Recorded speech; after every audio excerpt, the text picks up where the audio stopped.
Hi, welcome to today's Boredom Busters from the Charlotte Museum of History's Museum at Home program. So today I'm sitting here at my kitchen table and I am going to talk a little bit about what people did over 200 years ago, 245 really, years ago to aid different efforts in the midst of things that were definitely extraordinary circumstances. In this case, it is the American Revolution. So what I have in front of me are a couple of different things that I've pulled. Now I'm using what I had here at my house, so please adjust and use whatever you happen to have. What I have is I have some scissors, I have some yarn, I have a Sharpie, I have a needle, and what I'm going to do with this piece of fabric right here is I'm going to create what's called a haversack. So in the middle of the American Revolution, women and children in particular, instead of serving in battle itself, would actually aid the war effort by making all sorts of different things. In this case, haversacks. So haversacks were a part of the colonial uniforms and the militia uniforms, and it was a way of aiding the war effort from home. And so what I've done here is I have cut a piece of fabric. Now I used burlap because that's what I had, but feel free to use anything. And what I've done is I've cut it into a long strip. We're looking at maybe about 6 inches wide, probably about 12 inches, maybe a little bit longer, maybe closer to 14. And then what you do is you're going to take this and you're going to fold it in half. Now when I was in school, we called this the hamburger fold. So instead of folding it like this, the hot dog fold, so it looks like a hot dog roll, it looks like a hamburger bun, right like that.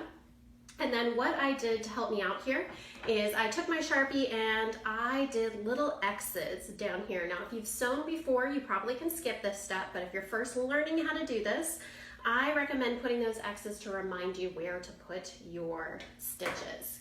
Because what we're gonna do is we're gonna make something that looks like this. You can make it with tighter stitches once you've kind of learned a little bit more, but we're gonna go with some loose stitches today to first start out. Now you need a piece of string. Mine's about 5 feet long. You can do about 6 feet if you'd like. And you're gonna need your needle. Now when you look at a needle, what you're gonna see is you're gonna see this long shaft here, and then you're gonna see what's called the eye of the needle. If you hold it up to your eye, it kind of looks like an eye. Now what you wanna do to thread the needle is you're going to take your string and you're going to push it through the eye of the needle. And sometimes it's a little bit easier than others, but eventually you're going to get it right through. Now what you need to do is you need to make sure you've got a short piece hanging down on one side and the longer piece hanging down on the other.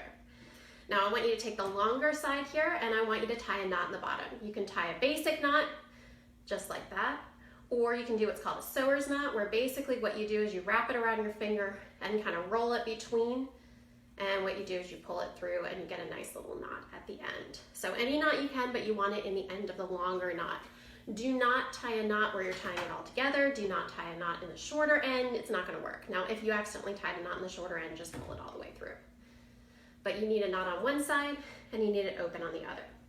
Then what you want to do is you want to take your fabric, and what you want to do is you want to start in the bottom right-hand corner. So what you're going to do is you're going to go through the center of the X with your needle and you're going to pull it all the way through. And then you're going to have your knot catch right here at the bottom. Now you're not going to go across the top. What you're going to do this time is you're going to come from underneath. So what you want to do is take your needle and poke it right through the center of the X coming up from underneath. And then pull it all the way through. And if you look at the back, you can see you've got your first stitch here. Then you want to repeat it, this time going from the top, going through the center of the X, and pulling it through. And now you have a stitch on this side.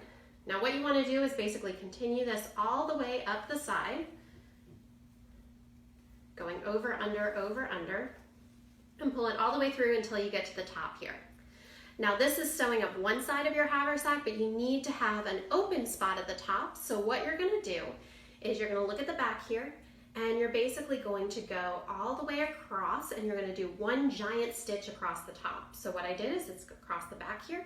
I'm going to poke it right through and I'm going to look just like that right here. Eventually this is going to be your handle, but now we have to sew down the other side. So you're going to do exactly what you did on this side. You're just going to sew down the left-hand side. So I came up through the X this time. So I'm going to go down through the X, right like that, pull it all the way through. Again, go up through the X, right like that, pull my string all the way through, and same thing. Now in order to stop myself from pulling my needle out so it comes unthread, what I'm doing is I'm pulling it through, And then I'm grabbing onto the eye of the needle underneath and holding it so that I'm not going to pull it through. Basically, my thumb and my finger here are holding this in place. So when I go like this, it doesn't pull the needle out. Now, if you unthread your needle, just rethread it, it'll be fine. And go all the way down. All right, so now I've reached the end. What I want to do is I want to actually take my needle and pull the needle off, and then I need to tie an end in here, knot in here. You don't want to tie a knot down here because then you're not going to have your handle. You want to tie it right in the very end. So we're going to do the same thing. What I'm going to do is just tie a nice little knot right here. So it's all the way in the bottom. And then what I want to do is I want to pull my handle through. So I'm going to hold on to the end here and hold on to the end right here. And I'm going to go and pull this through. What you're doing is you're pulling your handle out. So you're basically pulling through your stitches right like that. Knot's going to catch in the bottom and you have a nice little bag. So that right there is what women and children did during the American Revolution, but I know a lot of people are wondering what they can do during this particular pandemic here.